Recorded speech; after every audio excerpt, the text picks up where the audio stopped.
David Smith here with another Flip Classroom video. 3 tips before we start. First, remember you can pause the video anytime to catch up with your notes. Second, you can turn on the captions below so you can watch my words go by on the screen. And lastly, you can play the video at double speed if that helps you get through it faster.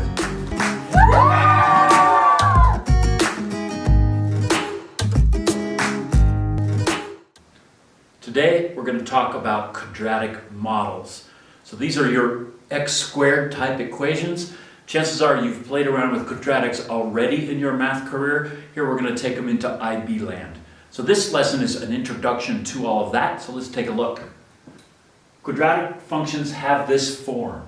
F of x, now you remember f of x is just a fancy way of saying y.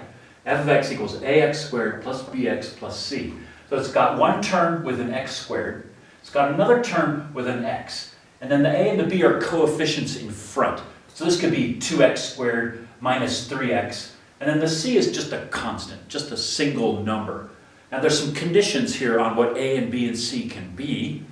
A can't be 0. Why do you think that? Pause the video for a second, just think about that.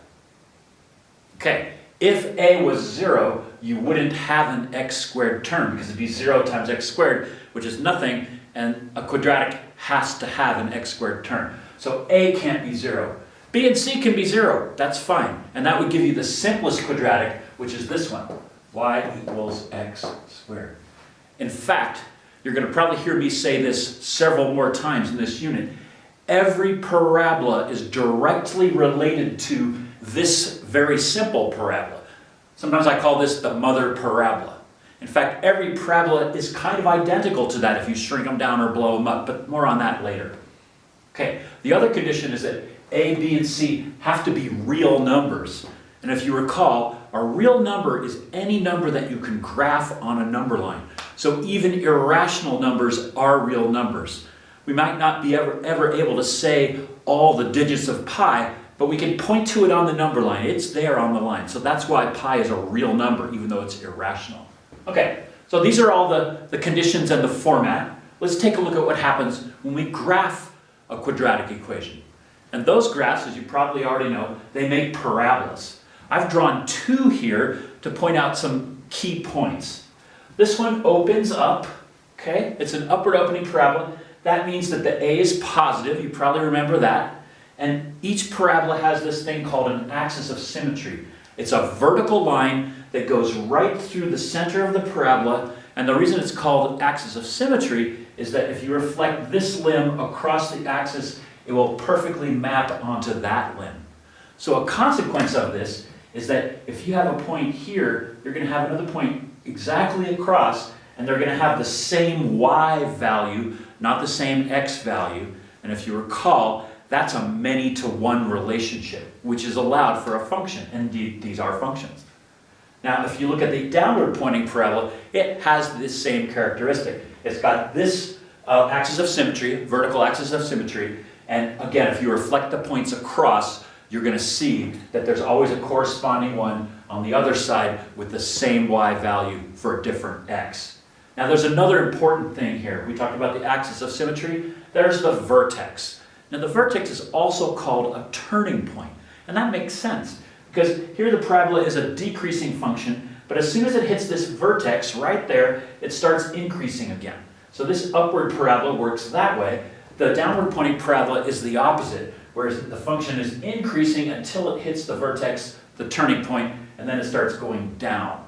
And by the way, this parabola has an a with a negative number on it. That's what makes it point down. So those are some basics about parabolas. We're going to get into the nitty-gritty of it in just a second. I would like to review this basic mother parabola because it's a perfect starting point to look at all the variations in this parabola.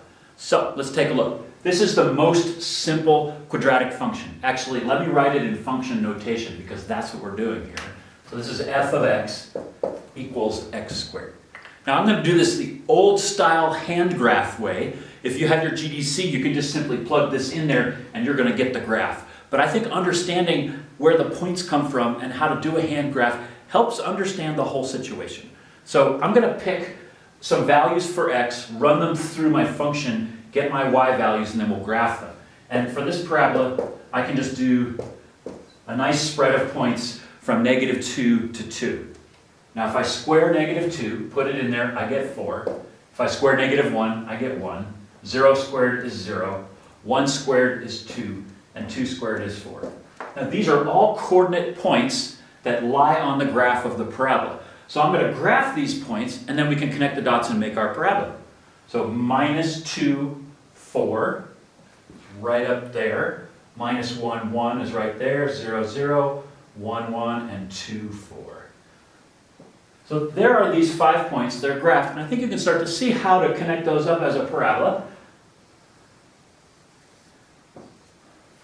That's good enough. Not perfect, but good enough. I want to point out some things. Here's our turning point, our vertex. Pause the video and figure out what the coordinates of the vertex are.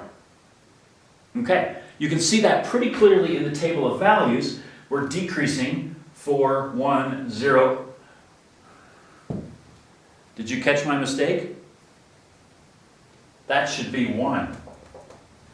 Oops. I graphed it correctly because in my brain I know what it is, but I'm a little dyslexic, so sometimes even though I'm thinking one thing, something else comes out.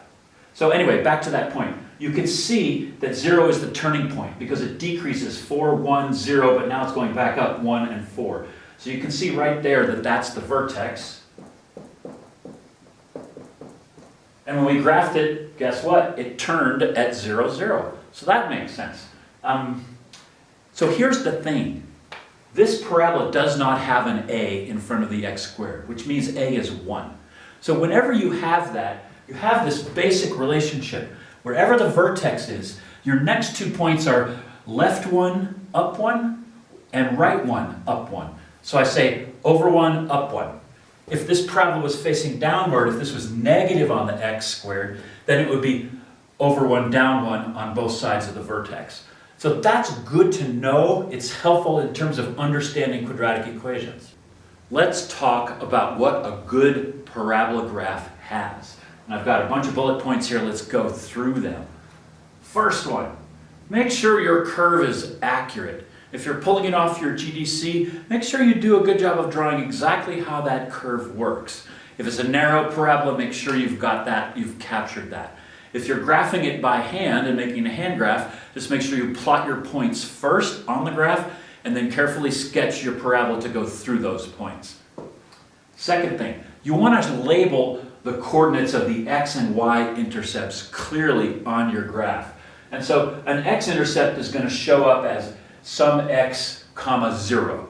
Now, here's the thing about x-intercepts. Pause the video for a minute and think about how many x-intercepts are you going to get. Okay, this is 0, 1, or 2. Now remember, when you solve a quadratic equation, you always get no solutions, 1 solution, or 2. And this is because of this reason here. Let's do this over here. Here are 3 ways that you can have a parabola interact with the x-axis.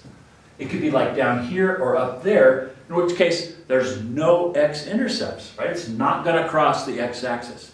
It can also go across like that. That would have 2 x-intercepts. And finally, it can come and just touch the axis. So if the vertex is right on the axis, then there's 1 x-intercept.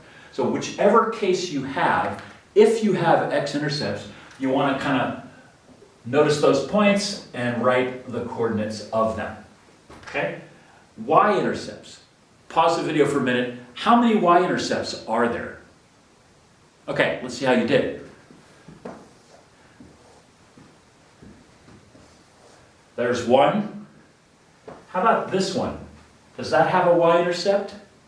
Yes. It might be way up here at 1,000,000, but that parabola is gradually moving this way. This limb is moving this way. It's going to eventually hit the y-axis. Could you ever have 2 y-intercepts? Nope, can't do it. It's going to cross the y-axis 1 time. It's crossed.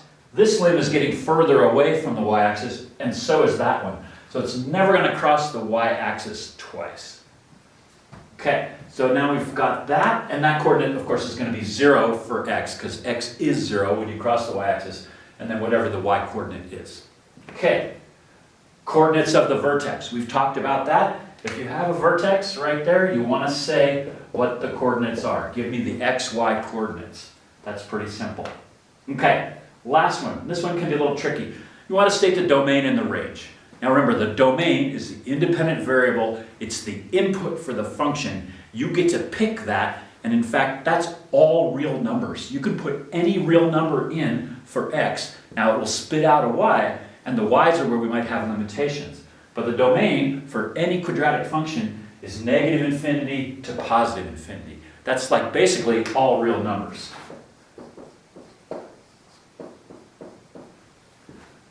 Now, the range is a little bit more confusing. Check this out. Okay, so if I have a parabola that opens upward, on the positive end, the range is infinity. So I have infinity there. But on the negative end, the range is going to be the y-coordinate of the vertex. It's never going to go lower than whatever that y value is. So that's why I wrote here, y-coordinate of vertex, positive infinity. And it's the same thing for a parabola that opens downward. It's going to go to negative infinity, the negative direction, but the positive direction is going to be limited by the y-coordinate of the vertex. Quadratic models. All right, let's put all that into action. So here's my function. You're going to see a lot of these functions with lots of decimals in the numbers, and that's because you tend to get that when you're modeling reality, and when you start doing the word problems with quadratics, you're going to see a lot of decimals in front of your x coefficients, even with your constants. So just get used to that. Okay? So here's the function. Okay? I put this into the graphing display calculator, and I got my graph. And then I use the trace function to find the coordinates that you're going to see here. First off, let's talk about what we've got. There's a negative 0.5x squared. That means this parabola opens down, which indeed, that's what it did. Okay, so I've got the correct graph that way. That's just a mental check. I did this right. If I keyed it in and I forgot the negative, it wouldn't open down, and something would be wrong. Okay, so then I labeled all my points. So my one y-intercept is down here at x is 0 and y is negative 18. My x-intercepts are here at 3, 0 and 12, 0. And then finally my vertex is right up here at 7.5, 10.125. Okay? So I just got those off the graphing display calculator. Now, I want you to put in the equation for the axis of symmetry. This dashed line is like a mirror, so any limb would reflect across that and wind up exactly on the other side. So pause the video and think for a minute if you come up with the axis of symmetry. Okay, two ways. One is really simple. Notice how if that's symmetrical, then this distance has to be the same as that distance. So we're going from 3 to 12, that's 9. So halfway, we're going to have to go 4.5 from there, because 4.5 is half of 9. So this has got to be x equals 4.5. Okay? Actually, there's 3 ways. See if you can figure out what the other way might be. No. Huh. What did I do wrong? What's this line? It's 7.5. I'm already at 3. I'm going to go half of the 9 it takes to get here. 9, half of 9 is 4.5. So I'm going to go 4.5 more. If I'm at 3, then this is 7.5. Okay, 2 other ways. The first one, there's the x value of the vertex. The axis of symmetry goes through the vertex. It has to because that's the turning point. So that's the x coordinate for the axis of symmetry. Okay? And the third way is to use this equation. The axis of symmetry is given by minus b over twice a. So that's going to be minus b. My b is my 7.5 over, and that's minus, over 2 times my negative 0.5, which is my a. Right? So negative 0.5. Remember, the coefficients are a is on the squared, b is on the regular x, and your c is just your constant out there. So as we finish, I have minus 7.5 over 2 times negative 0.5. It's going to be minus 7.5 over negative 1, which indeed is 7.5. So that was 3 ways to find the axis of symmetry. Now, how about the domain and the range? Domain, that's an easy one. For every quadratic function, the domain is negative infinity to positive infinity.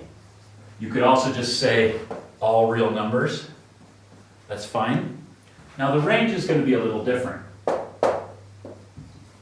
This parabola opens down. So it's going to be limited in the positive direction. It can't go to positive infinity. But it can go to negative infinity. So we've got negative infinity there. And what's the maximum value that it can have? Pause the video and see if you can figure that out. It's right on here. You don't need to calculate. Okay. The maximum, the range is the dependent variable or the y value, the output of the function. So when you're at the vertex, you're at the maximum that this is going to be. So the x-coordinate of the vertex is 7.5. The y-coordinate is the highest this thing goes, so it's going to be that.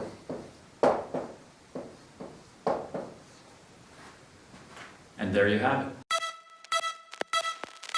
I forget how I start that. Does it go? Here, I hope the video was helpful. Now that you've watched the video, write down any questions you still have so you can remember to ask them in class next time we meet. Also note that you can watch the video again if you want to deepen your understanding or patch up any gaps. Finally, give me a like and subscribe if you enjoyed it. Yeah!